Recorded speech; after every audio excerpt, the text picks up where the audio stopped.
Professor in the field of international economics and policy. And he served as the president of Mexico from 1994 to 2000. It's very tempting. President Cedillo has proven to be a man of many, many interesting traits. He, for example, was recently recognized by the American Philosophical Society. So you're now officially a psychologist, a philosopher. Well, that's questionable, but I am grateful to the American Philosophical Society. Just going to, you have a long and rich list of activities and achievements and awards and everything else, but we know you, so we don't need to do that. We live in it seems, in a time of bubbles everywhere, misalignments, things that don't work in politics, in international economics, in international finance, in governance, global governance. You have been in many organizations that look at these trends. What do you think are the three main bubbles in the world today? Well, I don't think in terms of bubbles, but what I see is a moment of crisis in the order that was built after the two traumatic, well, more than two traumatic experiences of the first half of the 20th century. After having endured the First War, the Second War, and in between the Great Depression, and that under the leadership of the United States, the world, the powers of the world, came to the conclusion that it was important to build a system based on rules. It was never a perfect system, but it was, however, an order that at least directionally was followed by the main players. And I would say emerging countries, developing countries, also played to a significant degree. And I would say in most cases to their advantages in that world. I think that is now under serious threat. Some people would say it's over, se acabó, and now we have entered or are entering a new era in which what rules is power. And that is extremely dangerous, because I think world history teaches that whenever the idea that all that counts is military and economic power, that has ended up in a very bad scenario. So I would say that's the big shift that we need to acknowledge first and foremost. Beyond that, of course, there are many events happening in the world, bubbles, as you said, but for me, that's the fundamental challenge we are going through. We could speak about new technological developments and many other things, but for me, this is the fundamental question. One of the main weaknesses that irradiates problems is the multilateral system, and the multilateral institutions are either not working well or working too late or working too weak. Is there a problem of global governance? Well, indeed, there is a problem of global governance, but I won't say that it happens because of a failure of multilateral institutions.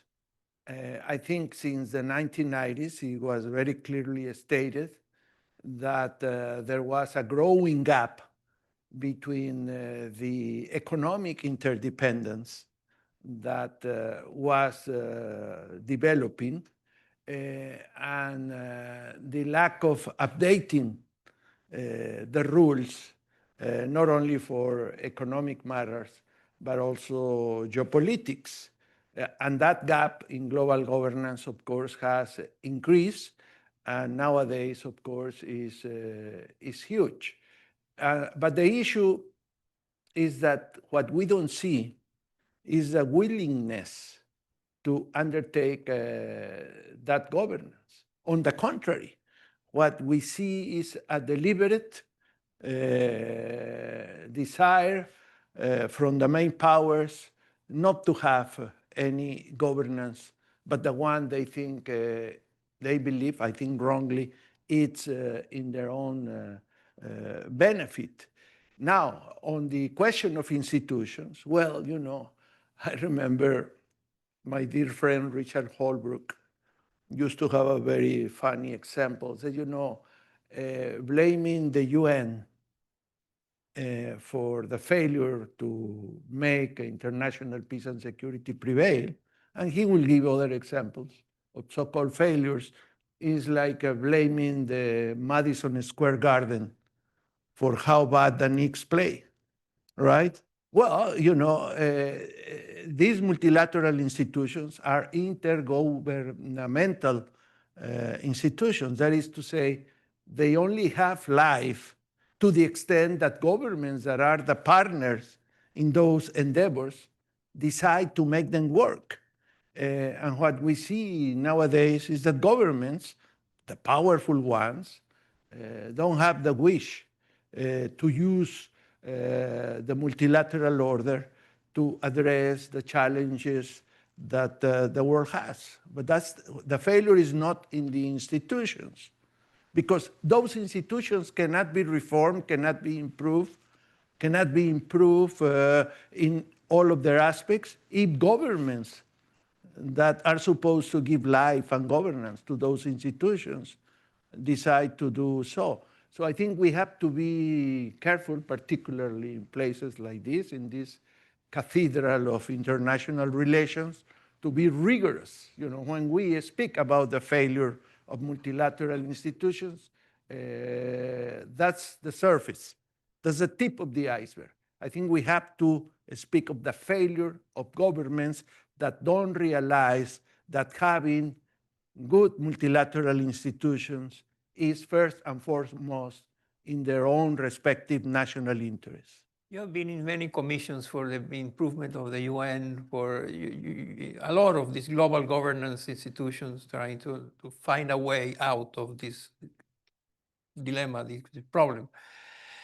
From being in all of these things, you already know what are the obstacles to change. There are many reasons, including the fact that you're highlighting is that the problem is not institutions, it's the owners of the institutions that are not guiding and funding and supporting and respecting the institutions. And therefore, that's what you're saying, is that the problem is not the institution, the problem is the owners of the institution. Well, and the lack of abiding by the rule of law, because at the root of these institutions, there is something which is called international law. But when governments decide that international law is no longer relevant, that's when they start torturing people, they start violating human rights, they start absurd trade wars, violating international law, and so on and so forth. And that's the failure. Are there irreversible damages? Today, throughout the day here, we heard some very interesting perspectives. Mostly, many seem to be saying that there is damage that is irreversible, that damage has been done to the system as we know it, that system is gone, that what replaces it is still in the works and not there.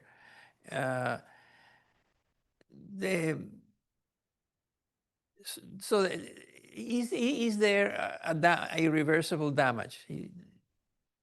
Well, no, I think there are several topics involved in your question, Moises. Of course, damage can be reversible if countries or governments decide to abide by international law and do what they committed to do in the past. And once they do that, it will not be an impossible undertaking to take decisions to improve the working of those institutions. However, given the behavior that some of those powers have entertained or have over a number of years, what we can see is that the damage is severe to the extent that some people declare that the system is, in some aspects, absolutely broken. I mean, this is not an indiscretion, but last week I was with a group in which convened by Mike Froman and former USTR and now president of the Council of Foreign Relations. And my endeavor was to react to something he wrote a few weeks ago for Foreign Affairs, in which basically he declares the WTO dead. And then he advances some ideas of how the system will be configured in the future.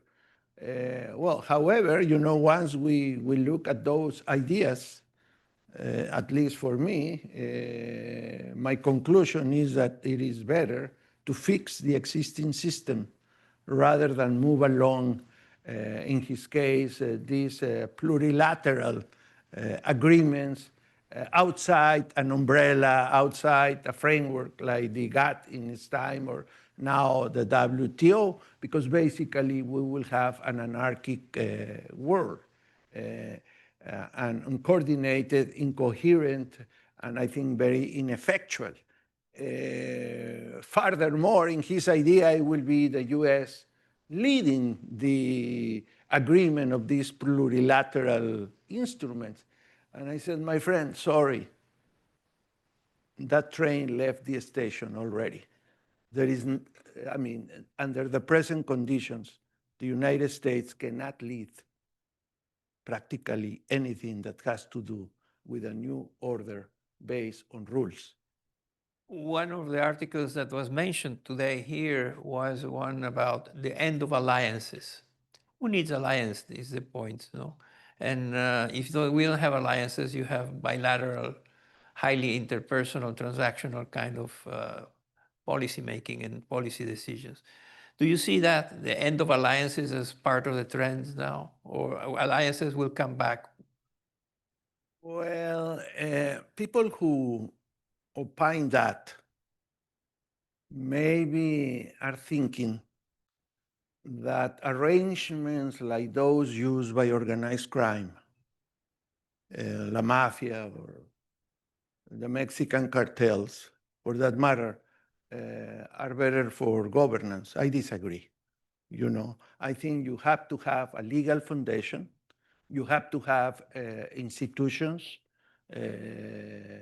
that implement those legal agreements. You have to have procedures for discussing issues, and participants must be willing to abide by the rules agreed and be willing. But the willingness, let me interrupt, the willingness to abide depends on the politics underlying. These are governments that are under pressure. They need to come up with populist proposals that will buy them popularity. They need to. I mean, populism is an easy expedient to access and to keep power. But then there is a global trend towards that.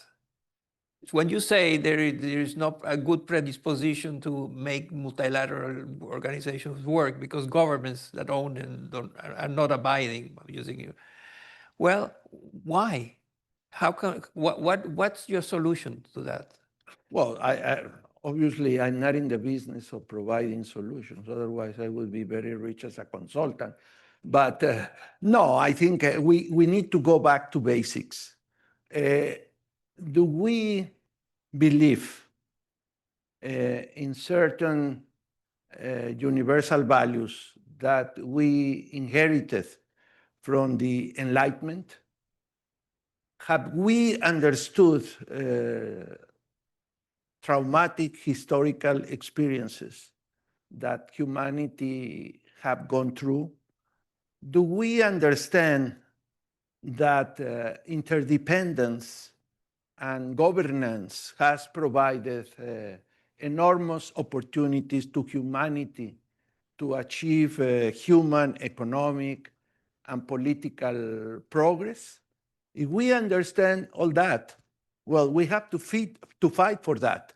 But we also have to understand that enemies of freedom, enemies of human rights, enemies of democracy, people willing to use democracy to grab power and then use that power to destroy democracy are out there. So I would say my proposal is opposition to that, because otherwise... What form takes that opposition? What it means? Well, in my modest case, I'm just a modest university professor. Philosopher. No, not philosopher. Unfortunately, I have the original sin that many of you, including yourself, and I see another one, at least Santiago Levy, we have a terrible original sin, which is to be boring, dull economists, right? We are nothing fancy like... Let me use concrete examples to illustrate your view of what can be done in the diagnostic, which is the case of Venezuela.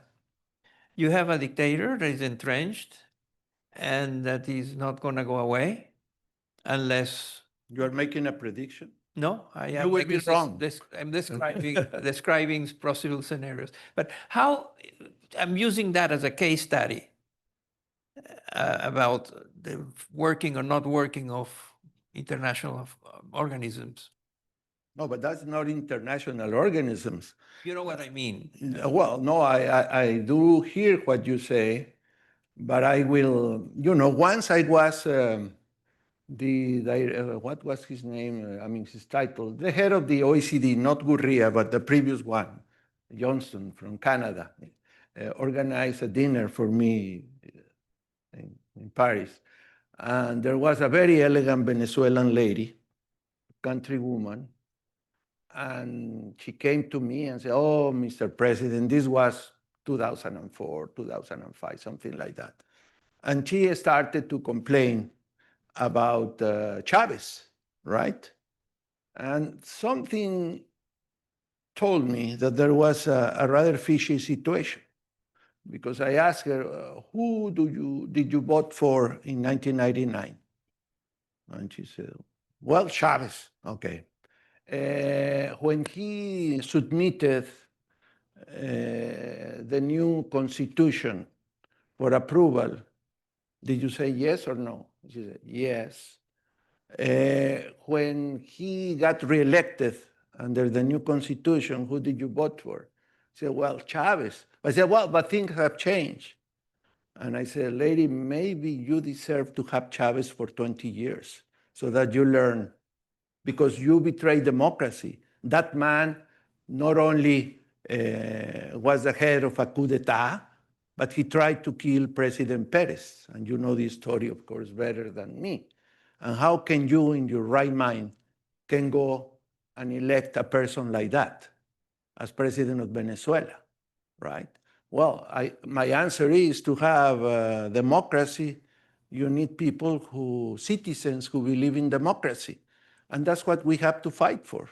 We have failed in deliberating, in educating, if you allow me the word, to tell people, yes, you have rights in a society, but you also have obligations, civic obligations.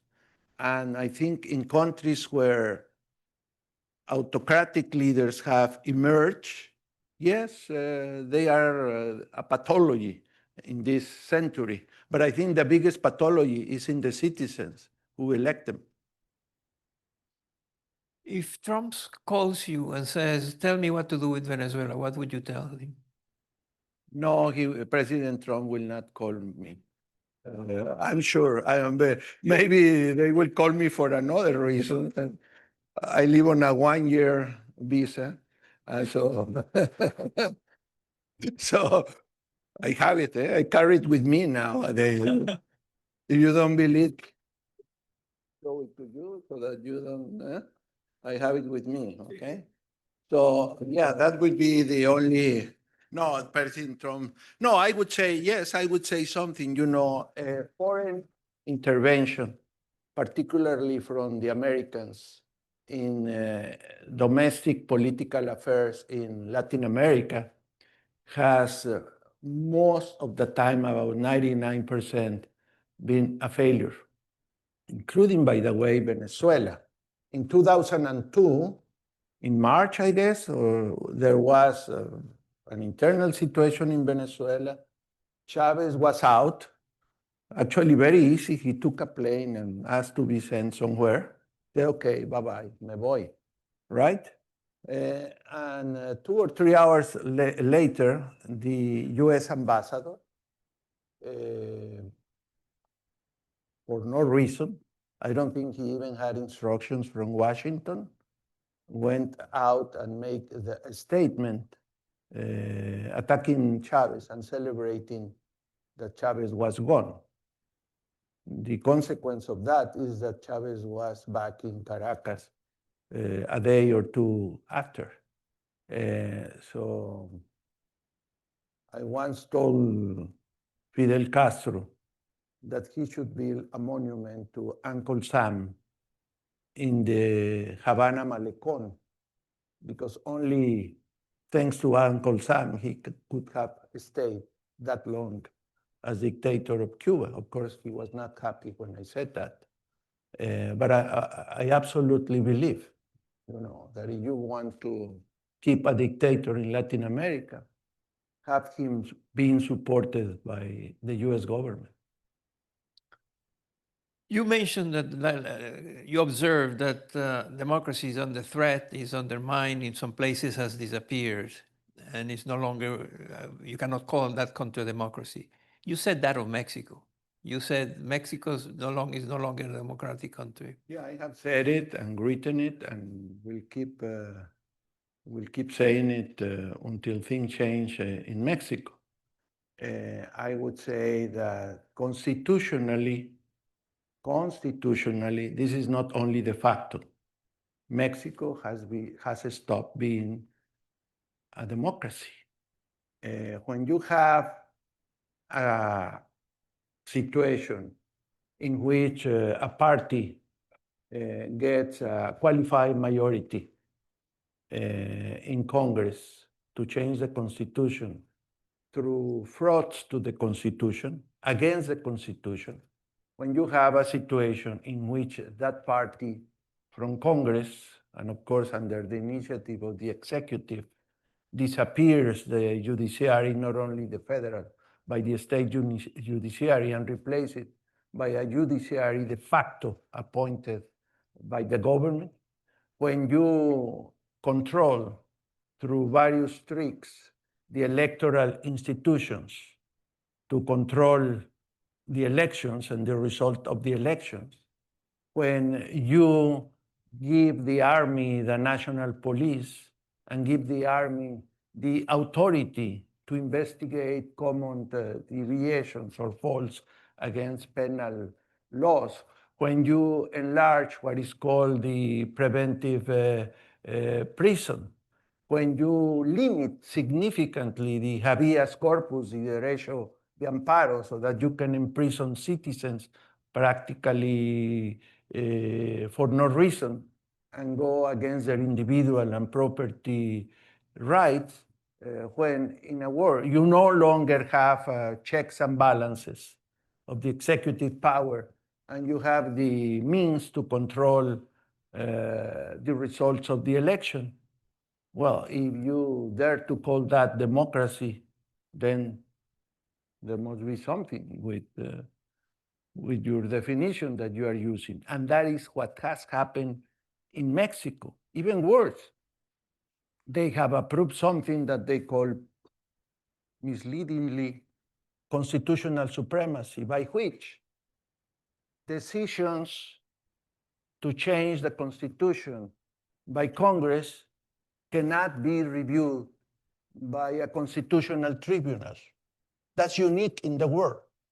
So they could decide that slavery is fine in Mexico again, or many incredible things, by the way, against international covenants that Mexico has subscribed and have become law of the land in Mexico. And yet they are saying if Congress decides, of course, under the orders of the executive, there is no tribunal to say that that is wrong.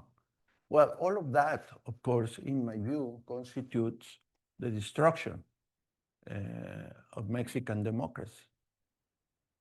One of the conditions of democracy is term limits. Do you think there will be a continuity of the same political party, perhaps even the same president, or you think there is going to be a change?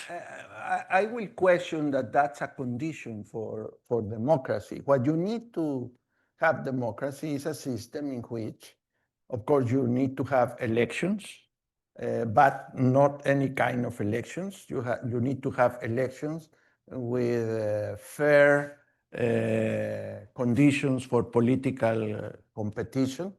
You need to have legality for that procedure, and you need to make sure that you have a constitutional structure by which there are significant, efficient, meaningful checks and balances. You may have the same party controlling the executive and Congress. That's an outcome of elections, if the elections are fair, legal, and free. But still, therefore, you need to have an independent and professional judiciary that ensures that the law is complied with. And all of that we have lost in Mexico, right? Whether there is re-election or not, I think it's a political decision, preference. I mean, there have been moments in which some countries, Japan is a democracy, and for practical purposes, the same party has prevailed. And that has happened also in other parts of the world. At some point in the United States, presidents could be reelected more than 2 terms. But as long as the procedures to undertake elections are fair, legal, and there are checks and balances, I think you have democracy, independent judiciary being a very important condition. I wanted to ask you about concrete examples of the region. Latin America is moving to the right. Politically, the trend seems to move to the right. So I wanted to ask you about Javier Milei and his policies, and also about Bukele and his policies. Tell me about your views about Milei and the sustainability of political and economic sustainability of what he's doing. Well, frankly, there are much more knowledgeable people of Argentina in this room. Of course, Alejandro is one of them, and he just introduced me to Luis. Where is Luis that I just met outside from the IMF? It was Luis, an economist at the IMF. I mean, there are people who know more about Argentina. I read the IMF report on the Western Hemisphere yesterday or one of these days, and they say, well, Milei is doing things that were needed to fix the Argentinian economy. They also say that he has to go a long way before any hint of victory can be declared. Of course, I don't share his style at all. I like, to see serious political leaders that use the language properly. I thought it was a disgrace, and Mexico was a pioneer, unfortunately, of that new approach to politics, that if you insult and say improper things about your adversaries, then you bring the public's attention to you, and maybe that wins votes. I mean, that style, I don't like it. I am very old-fashioned. I will be 74 next month, Moises, so you can understand that side of me. But it's a matter of style. Whether I think President Milei has had low-hanging fruit. There was such a disorder in the Argentinian economy that whatever he has done to fix some of the things that he needed to fix, of course, was going to give results, but they need to do much more. And I hope that in the process of doing much more, the style is moderated. Because at the end of the day, to do the things that they need to do to continue fixing the Argentinian economy is not sufficient to have only part of the population agreeing with that. You need to create a more significant social base and acceptance of what needs to be done. If a person continues to use Manichaeism to say, oh, everything is about the bad guys and the good guys. I mean, that's an oversimplification. That's not correct. And so far, that has been the case, right? I don't know how he calls it, La Mafia or something. Well, the problem is much more complex than that.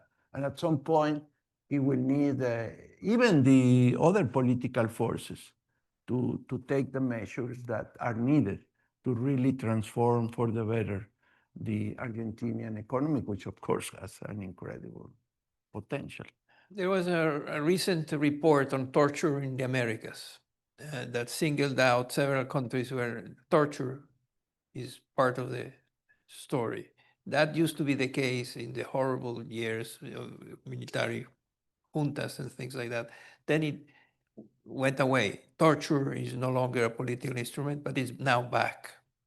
And not just as a political instrument, but as a policy concerning safety and criminal situations. And President Bukele of El Salvador is a symbol of that, and he's inspiring other countries that want to have being overwhelmed by the cartels to start looking for whatever options, and they find Mr. Bukele's practices as something that they feel that can be followed. Where do you stand there? No, well, of course, I don't stand on anything that has to do with the violation of basic human rights, with the lack of respect to due process, with the lack of respect to the law.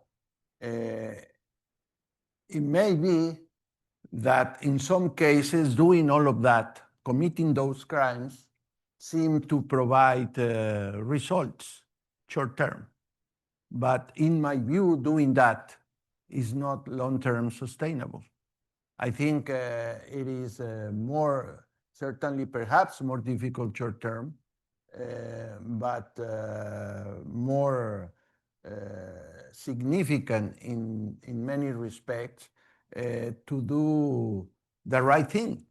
And to do the right thing is to address the various dimensions that have caused the degree of criminality that was prevailing in El Salvador.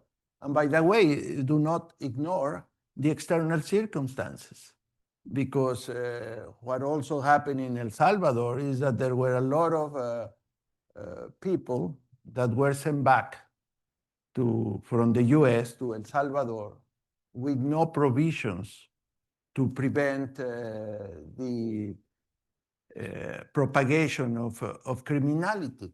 And El Salvador was not a unique case. I remember to have been in the Dominican Republic right after the US overnight practically took prisoners, Dominican prisoners that were in US jails, and practically without announcement sent them back to the Dominican Republic. And the situation was terrible, because suddenly you have these many people in the streets, probably with no occupation, doing the only thing they know what to do.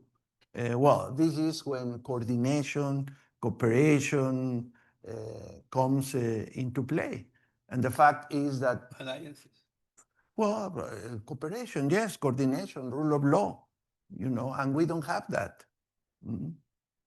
Let me invite you to raise your hand if you're interested in asking a question. One over there. Speaking of torture, Moises and I are being tortured by those lights. So I see that, aren't you? Can you see? So yeah, now I can see you. Here's a question. Where are you? Where are you?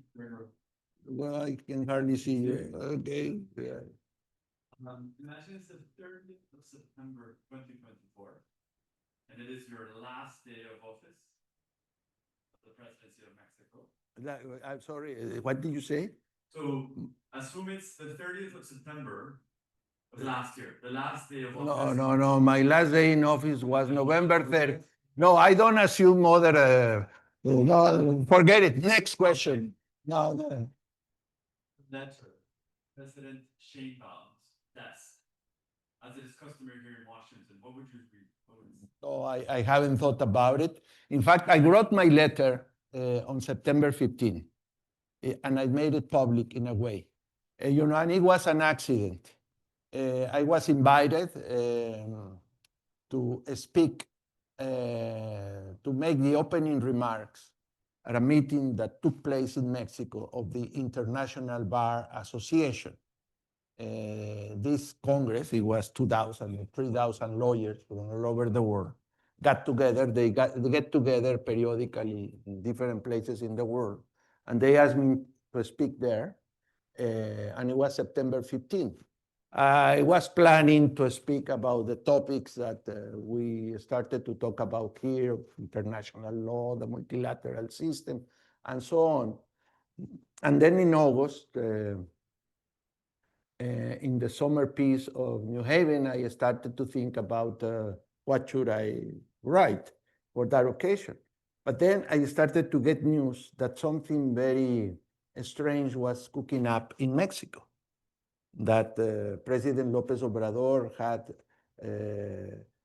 proposed a series of reforms, and actually only because he spoke about the Cedillo reforms, of course, in a very negative, insulting, and lying, I pay attention to that.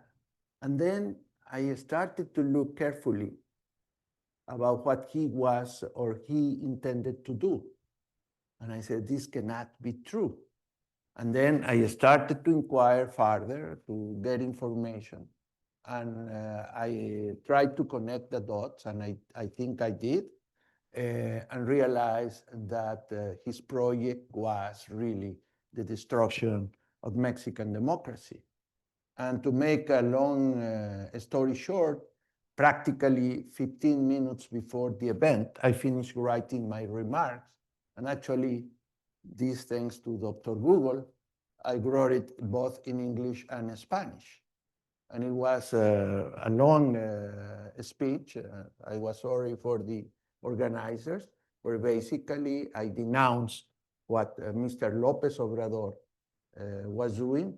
And on that occasion, and in later occasions, I said, I hope President Sheinbaum rectifies this. But actually that day, López Obrador was signing into law the destruction of the Mexican judiciary, and next to him was the president-elect, President Sheinbaum. Many people thought, or some people thought, that once she was in power, she will rectify and backpedal. Well, actually, it became worse, because under her guidance, when the matter got to the Constitutional Tribunal, she maneuvered to prevent the Constitutional Tribunal to review the judiciary reform. And all the blueprint that was produced by López Obrador on February 5th, 2024, she has continued to apply in terms of reforms to destroy the independent institutions of the state that, like the Competition Commission, like the Energy Commission, like the Information and Transparency Independent Commission, all the independent institutions that existed also to check the power of the executive have been destroyed under the watch of President Sheinbaum, as well as the enhancement of the preventive prison, the destruction of the habeas corpus as traditionally existed in Mexico, which was exemplary, I would say, in Latin America and the world, all of that under the watch of President Sheinbaum.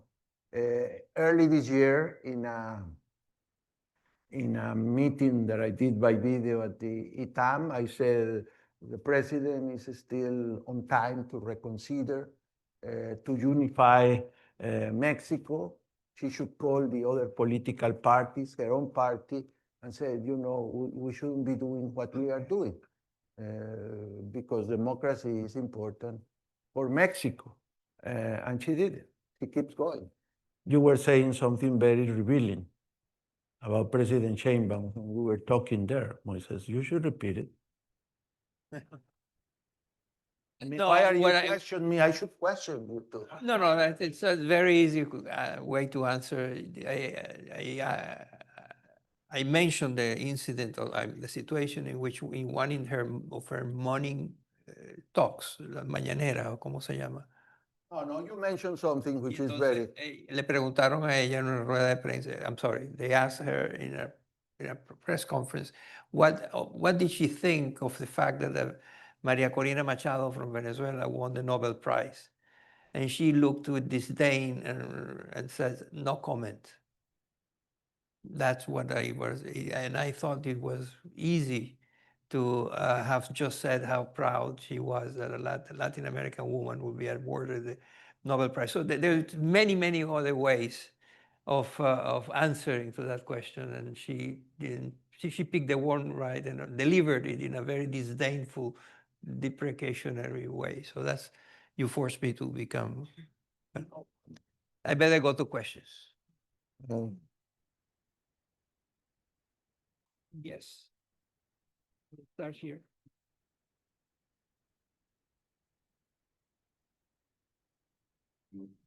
Bueno, hi, Señor Presidente. Thank you so much for being here. I am a sophomore student studying science and international affairs, y pues soy mexicana.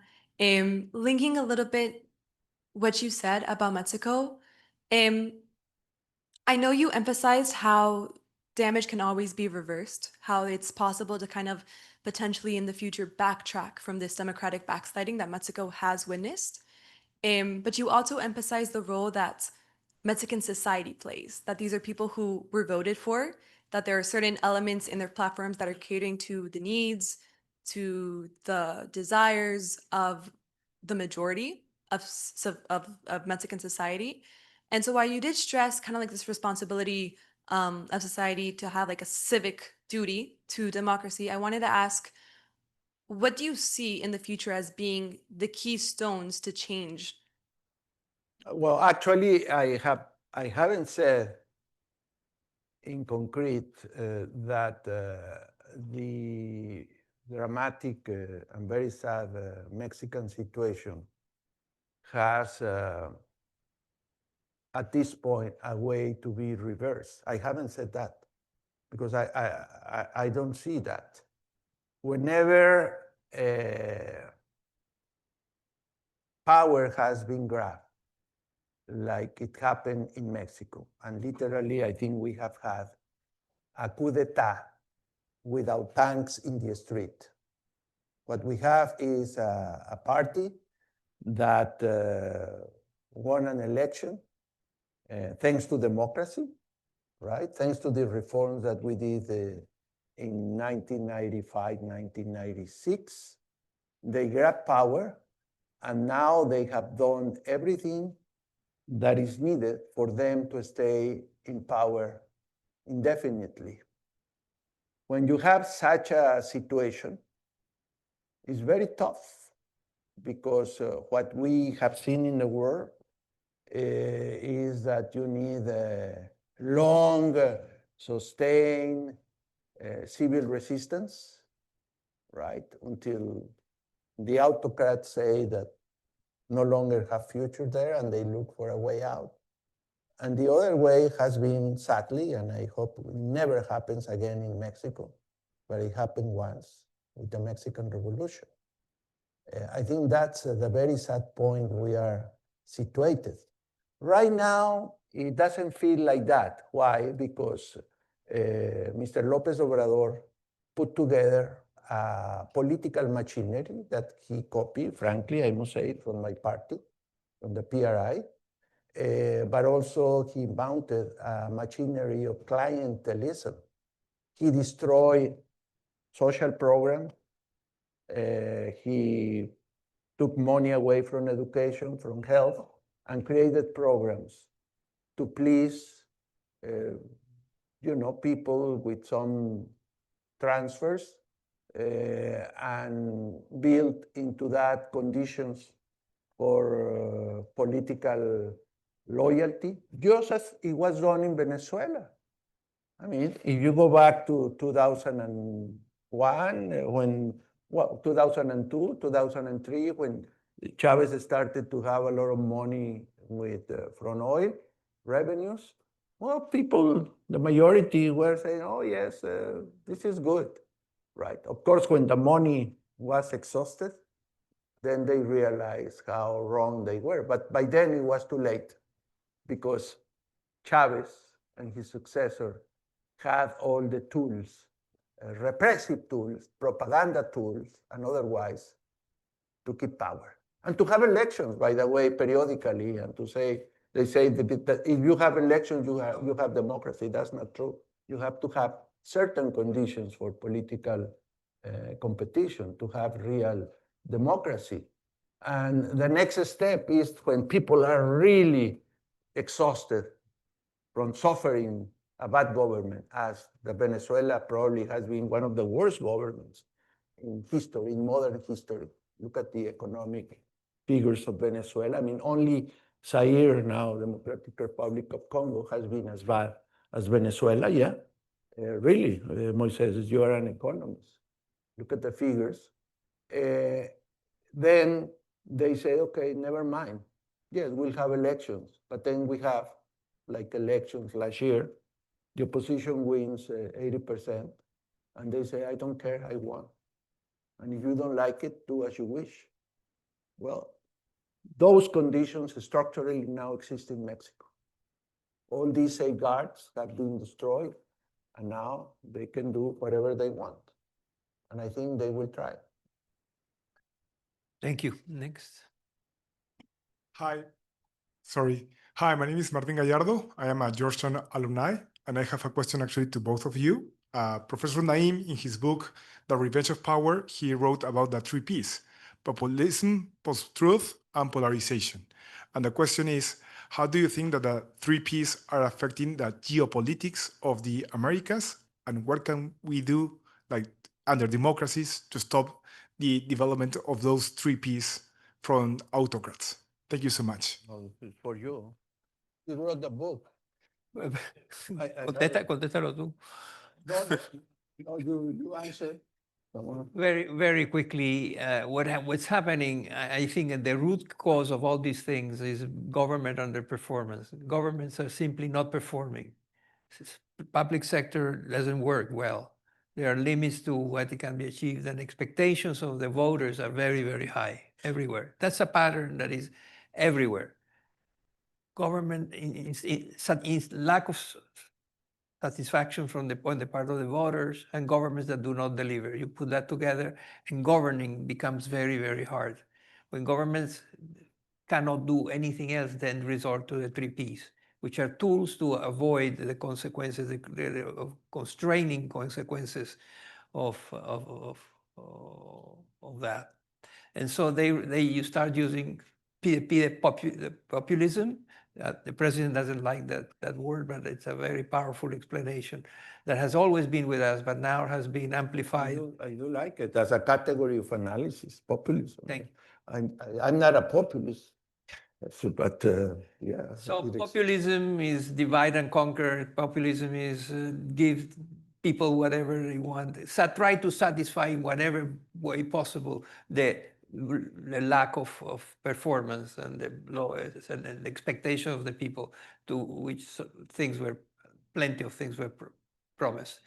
But that is now happening. The basic popularization, globalization, I'm sorry, the essence of the story, the 3P then becomes that polarization has always existed, but now has been amplified by the third P, the third P is the way in which information gets misused, the end of truth in many ways. So put them all together, the idea that you can lie as much as you want and nothing happens. So these are the 3Ps, and then they are used around the world to retain power. No, I think there's indeed, this is indeed a very powerful narrative, the one that Moises Naim has built. And actually, he has done the same. He's one of the most imaginative persons I know, intellectual, because he has done this for many other phenomena in the past, and I think it's very useful. I would say, however, that one can find examples in which the logic of this narrative will show or will project some questions. Think, for example, about Poland. Poland has been an extremely successful country after the collapse of the Soviet Union, has been one of the best performing economies in Europe. People have made a lot of progress,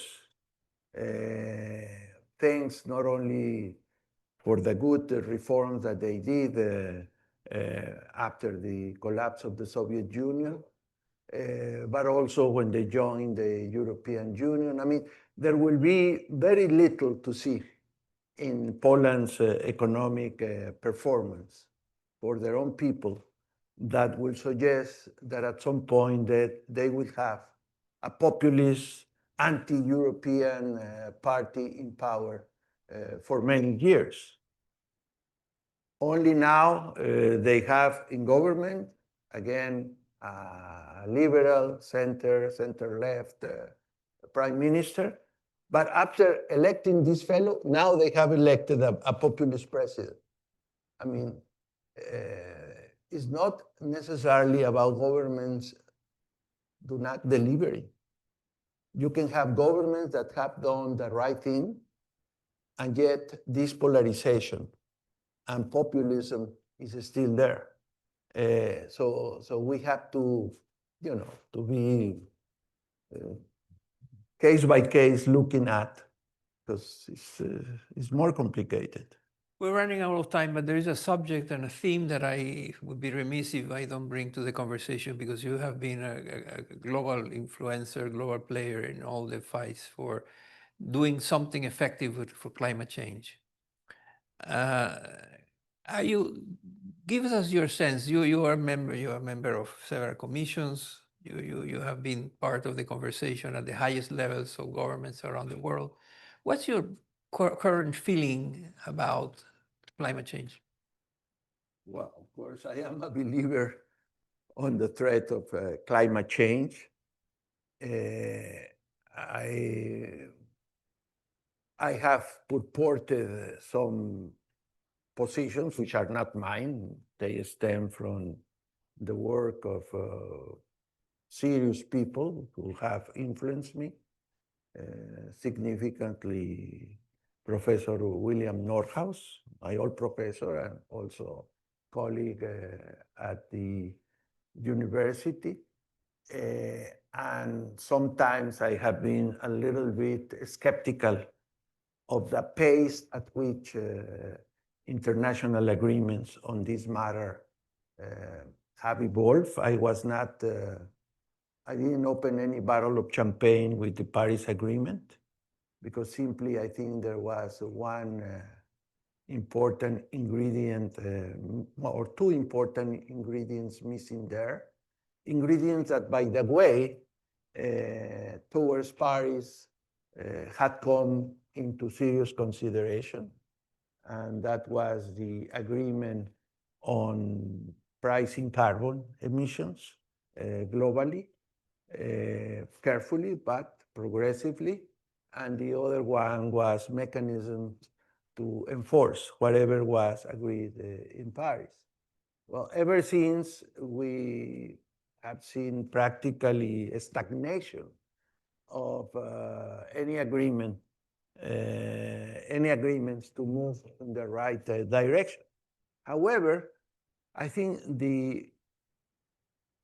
what happened on the one hand with the price of oil years ago, the price of oil in real terms increased dramatically. And also the very active role of government policies have delivered us technological opportunities that nobody really envisioned. The collapse in the price of energy produced by renewables, basically wind and sun, has been spectacular. So what we can see today is that we do have the technological possibility to mitigate seriously climate change, but the key economic and political decisions to accelerate that progress are not simply taken. Right now, well, I don't expect anything of that kind to happen in Belém. Unlike previous COPs, I say, well, what is important today is to keep pedaling the bicycle, that the whole thing doesn't collapse. And we know that there are people very interested in making the whole undertaking collapse. It's in the newspapers. The US government is lobbying countries to make the meeting fail. It has happened before. It happened in Copenhagen, the meeting previous to Paris, that there was a failure, there was no agreement, there was no final statement. I think at least there should be a statement to say we keep on business. There may be some countries that are leaving, hopefully only temporarily, but they will be back in their own national interest, but that they keep using whatever we have of the multilateral instrument to keep fighting against climate change. With these words, we finish a long day with plenty of ideas, points of views, and it could not be better a person to end.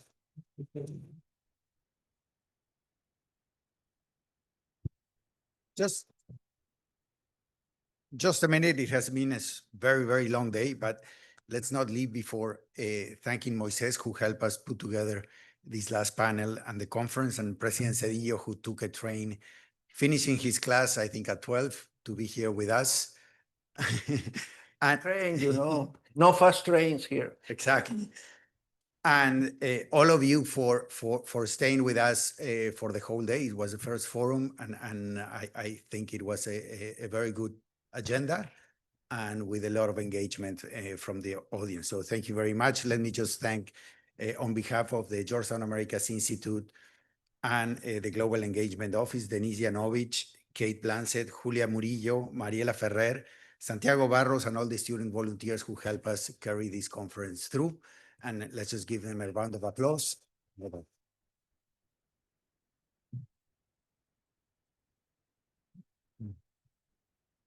Thank you. Thank you very much. Good night.